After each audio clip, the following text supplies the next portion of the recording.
Hi guys! Welcome back to another vlog! For today's video, tara, samahan nyo ako mag-grocery. Meron lang kaming mga kailangang bilhin para sa lulutuin namin for dinner. Andito nga pala kami ngayon sa Pancrats Mall. Isa rin itong lugar nito sa pinakang gusto ng mga Pilipinong puntahan after ng trabaho. Kasi accessible to from work, going home sa aming mga accommodations. Hindi naman kalakihan tong mall na to pero lahat halos ng kailangan mo makikita mo dito. Meron na rin ditong mga drugstore, grocery, tapos pag kailangan mo mag-shopping, or gusto mo lang mag-merienda, merong food court sa taas. Kuha lang muna tayo ng lagay ng mga bibilin ko. And since hindi naman tayo mag-grocery ng napakarami, maliit lang yung kukunin ko. Kailangan namin ng sibuyas. Kaya lang, sobrang laki naman ng mga sibuyas dito. So dito sa side na to, may mga maliliit. So dito ako kukuha. 1 kilo nga palang laman ng isang net. So, kuha tayo ng isang net per 1 kilo. Dito nga pala guys, hindi masyadong uso yung red onions. White onions talaga yung ginagamit, kalimitan. Nagluluto daw si King ng pansit. So, kuha tayo ng gulay panlahok. Isa rin to sa hindi nawawala sa grocery namin, ang banana. Bukod sa ito ang pinaka-favorite ni King, syempre ito rin ang pinaka-healthy na prutas. So, damihan natin. Dito naman tayo sa section ng mga bread. Isa rin ito sa hindi nawawala sa mga binibili namin kasi ginagawa naming merienda to tapos breakfast kinabukasan. Buti na lang nakasale yung favorite namin na croissant. This is actually 17 kg pero dahil nakasale 11 na lang siya. Kung hindi croissant, donut yung usual na binibili namin. Ito naman yung mga section ng mga steak, mga meats, sausages, mga meatballs. Pero sobrang mahal na talaga ngayon. Alam niyo ba guys na walang dagat dito sa Czech Republic kasi located dito sa Central Europe. River and lakes lang meron dito. Kaya wala kami mga fresh seafood dito. And dahil kailangan natin ng protein na galing sa mga fish, bumibili kami kahit frozen na gaya ng mga to.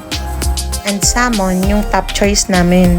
Meron din diyang burger patties, tapos iba't ibang cuts ng chicken.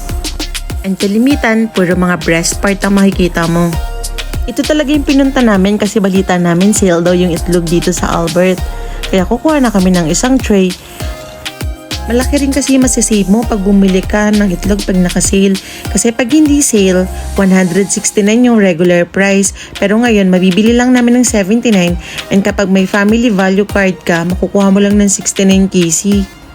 And hindi rin talaga mawawala palagi ang sale ng mga beer dito guys. Mas mahal pa talaga yung water kaysa sa beer dito sa Czech Republic eh. No wonder na nagtatap ang bansang to sa pag-consume ng beer. Isa rin sa common food nila dito guys is pasta. Katulad nito, mga fresh pasta. May ravioli, linguine. Tapos yung iba hindi ko na masyadong mabasa, mga Italian pasta. Pero fresh yan guys. Tapos ito naman guys, yung gnocchi. Pasta rin nila yan guys, made of potato. And sobrang dami rin nilang iba't ibang klase ng ham guys. Kita nyo yan? Iba't ibang klase yan. Ganun din yung mga sausages. Dito pa sa kabilang side, puro sausages yan guys. Actually, nung umuwi ako ng Pilipinas, nagdala rin ako ng iba't ibang klase para matikman rin nila doon. Ang kinuha ko, yun yung pinakang gusto ko kasi may cheese sa loob. Mahilig din kasi talaga ako sa pagkain na may cheese eh. Tapos dito sa section na to guys, pag mahilig kayo mag-cheese platter, ito sobrang daming variety ng cheese guys, iba't iba. Tapos dito rin ang daming olives, tapos may pepperoni, tapos mga hams, tapos tapas. Sobrang dami nila, name it, parang meron sila lahat dito. Favorite ko rin din talaga yung cheese, pero yung mga cheese na parang Eden cheese lang, yung hindi nalalayo sa lasa nun. Kasi dito sobrang dami, may maalat, may mapait, tapos parang merong may amag, tapos mozzarella, tsaka parmesan cheese, blue cheese, tapos may goat cheese din. Pero wala talagang tatalo sa Eden cheese natin sa Pilipinas. Tapos dito naman sa lane na to guys, dito nyo makikita yung iba't ibang klase ng herbs. Kuha lang tayo ng bay leaves guys, yung dry. Tapos dito naman yung olive oil. Pero meron pa kami kaya hindi mo na kami kukuha ngayon. And wala rin siyang nakasale. And dyan naman, yun yung iba't ibang klase ng salt. Tapos dito sa side na to, yun yung mga ginagamit guys pang baking. Kasi may hilig din talaga yung tao dito mag-bake. Gusto ko nga rin mag-bake eh. Hindi ko lang alam kung paano ko sisimulan. And nandito na ulit tayo sa self-service checkout. Lagi nga pala kami may dalang eco bag or grocery bag kasi para makatipid na rin kasi mahal din naman dito yung plastic. And dito, pinopromote na rin nila yung hindi paggamit ng mga plastic kung hindi lang din kinakailangan. And meron na rin mga grocery na hindi talaga pwedeng gumamit ng plastic. Kaya kung wala kang dalang mga eco bags or grocery bag, paper bags yung gagamitin mo. Ayan o, si King kinakain na yung merienda namin, yung croissant. Favorite niya yan. Tapos na kami mag-grocery kaya pauwi na rin kami. Palabas na kami ng mall pero chill-chill lang yung lakad namin kasi tsaneko yung oras ng mga bus namin.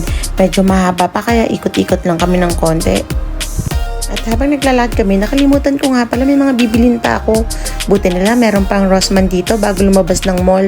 Bibili muna ako ng conditioner at saka sanitary napkin and tissue na rin para sa CR namin. So samahan nyo muna ako dito sa loob guys. Konti lang yung mga variety ng sanitary napkin dito sa Rossmann pero good thing, andito yung brand na kailangan ko, yung Always. Yan nga pala yung brand ng conditioner at shampoo ko. And dahil may shampoo pa ako, conditioner lang yung binili ko. Ayan, ang daming lotion dito pero meron pa kaming lotion kaya hindi mo na yun ako bibili. Tapos ang daming hair coloring guys kasi mahilig yung mga tao dito magpakulay ng buhok kahit ang gaganda na ng color ng mga hair nila. Tapos dito sa section na to, yung mga travel kit kung mahilig kayo mag-travel. Tapos sa kabila naman, puro mga hair accessories. Hindi ko na na-videohan yung iba naming binili guys. And nandito na tayo, nakauwi na tayo guys. And sabi ni King, silipin daw muna namin yung mga sili namin. Kasi napansin niya, ang dami ng bunga, tsaka malalaki na. So pwede na daw kuhain. So mag-harvest tayo ngayon guys. Ayan o, pinipili ko yung malalaki. After nyan, huhugasan ko lang yan guys, tapos patutuyuin, tapos ilalagay ko na sa freezer. Tapos tatagal na siya, magagamit pa namin sa winter. Nakakatuwa, ang daming bunga. Nakailang kuha na nga rin si King ng bunga dito eh, pati yung mga dahon. Sa mga taga-Ilisa nga pala, tsaka ibang mga friend ko kung gusto nyong kumuha, okay lang na kumuha kayo dito ha, open lang naman to. Dito lang naman to sa bakuran natin. Ang dami niya pwedeng dahon, pwedeng pag nagluto kayo ng tinola, pwede nyo rin kunin yung dahon guys. Sabi ni King, pag nag-start na lumamig, mga siguro 1.5 months na lang mag-start na lumamig. So, mamamatay na rin tong sili. Sayang no? Pero kaya ngayon, nilulubos-lubos na namin hanggat may pwede pang kunin at i-harvest. Kaya harvest ko na para itatago ko na lang para magamit nga namin sa winter. Ayan, ang dami kong na-harvest. So, paano guys? Maraming salamat ulit sa panunod ng video namin. Bye!